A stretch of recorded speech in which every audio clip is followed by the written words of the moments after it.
Mesdames et messieurs, bonsoir et bienvenue dans cette grande édition du journal sur la chaîne des références Antenne A. Mais avant tout développement, découvrons les principaux titres.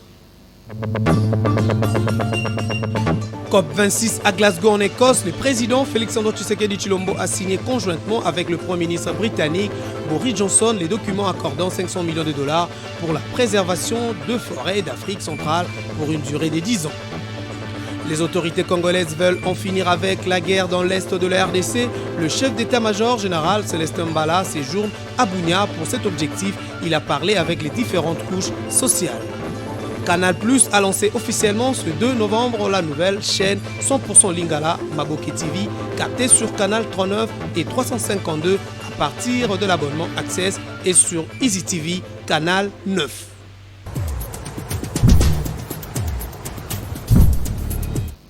Mesdames et messieurs, une fois de plus, bonsoir. Direction Glasgow, en Écosse, COP26. Ces images que voici attestent qu'un engagement ferme a été pris au sommet à Glasgow, en Écosse, au Royaume-Uni, où toute la planète a vu comment le Premier ministre britannique Boris Johnson a apposé sa signature conjointement avec le président en exercice de l'Union africaine, également président de la République démocratique du Congo, Félix-Antoine Tshisekedi Tshilombo, au bas des documents pour confirmer que les uns et les autres réaffirment leur volonté à préserver les climats au niveau mondial.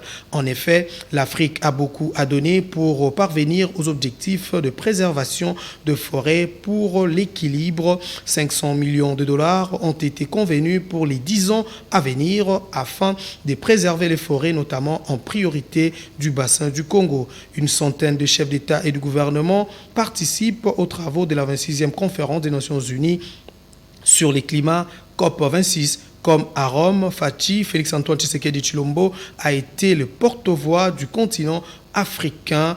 Nous donnerons bien sûr de plus en plus de détails au cours de nos prochaines éditions. Quelles sont les contraintes que fait face la République démocratique du Congo pour atteindre l'objectif d'organiser les élections en République démocratique du Congo et les défis à relever pour la Commission électorale nationale indépendante présidée par le nouveau président Denis Kadima? Tentative de réponse avec le professeur Kayamba Chichi de droit à l'UPN. Il est au micro d'Adel Bissosa, extrait tiré de l'émission Le Rendez-vous. La première contrainte et celle qui est vraiment cruciale, c'est la contrainte financière. Vous savez, les élections coûtent très cher. Notre pays a-t-il le moyen de financer les élections?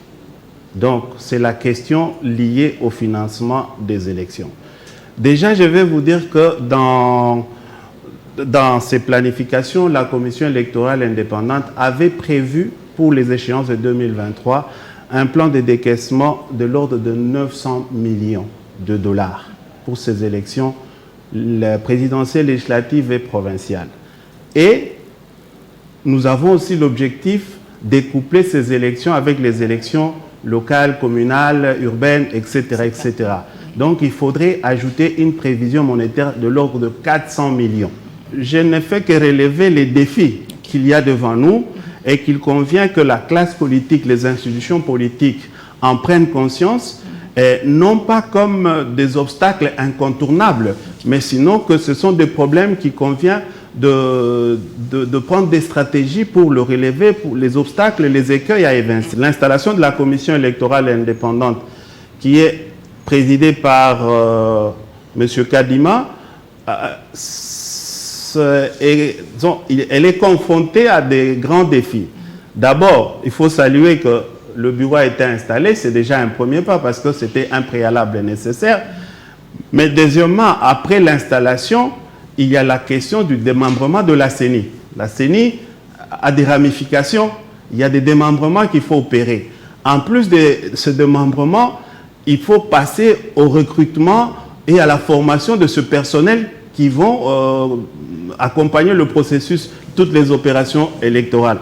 En plus de ce démembrement, il faut aussi comprendre que ces acteurs-là doivent être formés, mais il y a aussi une exigence de passation de marché, parce qu'à partir de ce moment, une fois installé, une fois démembré, une fois recruté et formé, la centrale électorale doit commencer le processus de passation de marché. Et cela doit se faire selon les règles. Suite aux doléances des femmes leaders de l'Ituri et du Nord Kivu, le Premier ministre Jean-Michel Sama Lukonde Kyenge a échangé avec une délégation des femmes de ces deux provinces. Le détail, bien sûr, avec Eric Izami et James Katomboa. Sama Lukonde a reçu mardi 2 novembre 2021 à la primature une délégation de femmes leaders de provinces de Nord Kivu et l'Ituri. La situation sécuritaire dans ces deux provinces sous état de siège a été au cœur des échanges entre le chef du gouvernement congolais et les collectifs de femmes leaders préoccupés par cette question. Le Premier ministre Sama Lukonde s'est montré très réceptif et attentif aux doléances de ces femmes leaders. Selon Mme Patience Sinamouli, chef de la délégation qui s'est confiée à la presse à l'issue de cette audience, plusieurs recommandations allant dans le sens de l'amélioration de la situation sécuritaire en Ituri et au Nord Kivu ont été soumises au Premier ministre. Ces femmes leaders de province du Nord Kivu et de l'Ituri ont par ailleurs salué l'esprit d'écoute et d'ouverture du Premier ministre qui n'a pas hésité de leur accorder cette audience. Notons que pour mettre fin à la situation qui prévaut en Ituri et au Nord Kivu, le collectif des femmes leaders a émis le vœu de voir le chef du gouvernement congolais s'impliquer lui-même pour sanctionner tout celui, de près ou de loin, contribuerait à l'insécurité dans ces deux coins de la République démocratique du Congo. C'est mardi 2 novembre a eu lieu à l'hôtel Léon de la Gombe, bien sûr, le lancement officiel de la première chaîne de fiction 100% en Lingala, Maboke TV, qui intègre le groupe Canal+. La cérémonie s'est déroulée en présence de la directrice générale de Canal+, RDC, Mireille Kabamba. Afrika Mujinga, Selemba Yabo, Papi Katasi et Guima aussi étaient présents pour le compte d'Antenne Télévision. Vous voulez me voir autrement? Je suis Dinana. Je suis Rock Bodo. Retrouvez-moi sur Maboke TV. Maboke TV, Canal 39. Canal 39 sur Canal+. Maboke TV, Yabiso Yangoyo. Maboke TV est une chaîne de fiction 100% en Lingala, créée sur mesure pour répondre aux attentes de l'ensemble des abonnés Canal+. Maboke TV est la troisième chaîne éditée par le groupe Canal+, en Afrique subsaharienne, dont les programmes sont en langue locale. C'est mardi 2 novembre, devant la presse, la directrice générale de Canal+ RDC, Mireille Kabamba, le PDG d'Antenne TV, Igala Vivimerson, Gauthier Desarnez, responsable d'édition Canal+ International, et Clémentine Tougenda, directrice des chaînes thématiques et marketing éditorial de Canal+ International, ont répondu aux questions de la presse sur le contenu de Maboke TV. La volonté de cette chaîne, c'est vraiment d'être au plus proche des abonnés Canal+, parlant le Lingala, donc évidemment majoritairement RDC, mais ça concerne aussi le Congo. Donc l'idée, c'est de leur faire une chaîne qui leur ressemble, une chaîne 100% fiction. Les séries que vous voyez là, ce sont des producteurs qui sont venus nous voir avec des choses qu'ils avaient déjà produites et qui nous ont présenté ces choses-là. Et puis en fonction de tout ce qu'ils avaient, on a sélectionné ce qui nous semblait le plus intéressant pour les téléspectateurs. Pour les nouveaux, et on a fait le même exercice là pour le coup, Antena, on est allé voir Égal directement. Et pour les nouvelles productions, il y aura les deux. Une occasion pour le PDG d'Antena de présenter son média. C'est plus que 30 ans. Et Antena, aujourd'hui, produit 90% de notre programme, c'est production locale. Et après ça, s'est créé beaucoup de productions, beaucoup de chaînes qui sont montées, qui produisent. Et nous, comme chaîne télévision, on fait par an environ 450 pièces. Et c'est beaucoup pour une chaîne locale. Et la majorité de notre programme, c'est en Lingala. Je crois qu'aujourd'hui, c'est une grosse fête en 7 pays. donne l'occasion que Canal Plus et Maboke d'annoncer cette chaîne. Quel est l'apport économique de Maboke TV au développement de la RDC? On vise en fait à pouvoir faire en sorte que les artistes aujourd'hui puissent vivre de leur art. On a pas mal de gens en fait qui produisent des contenus et pour lesquels ils avaient un peu de mal à pouvoir les vendre. Aujourd'hui, on arrive, on va acheter des contenus locaux, on va faire de la coproduction l'année prochaine et les années qui vont suivre.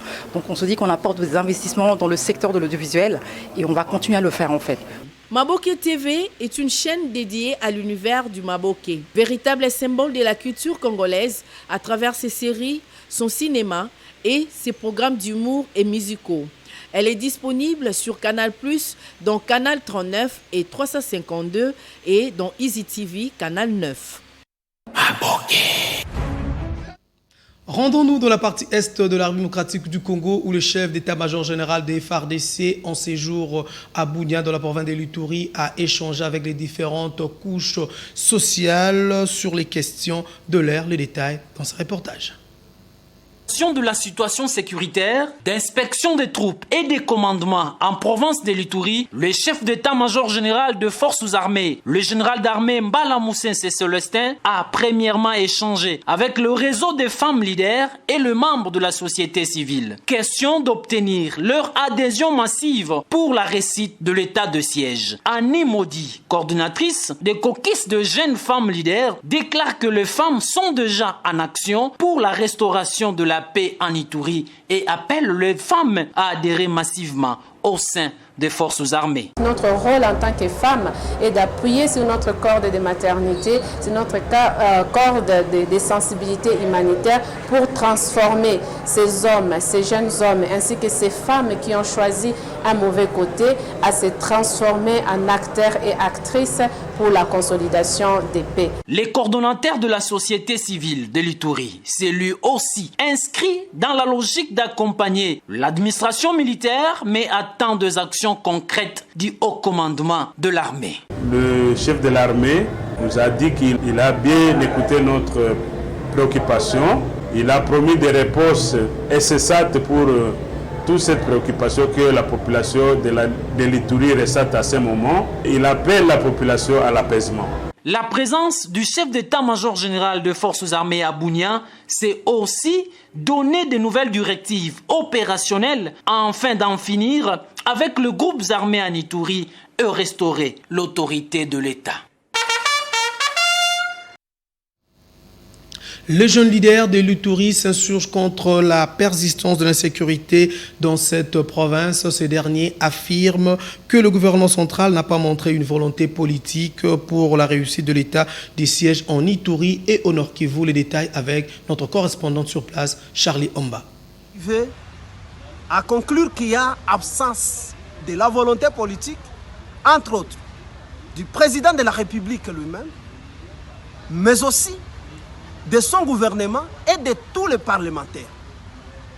Il est impossible qu'on décrète l'état de siège, une mesure exceptionnelle, tant saluée par toute la population, qu'on bloque des moyens.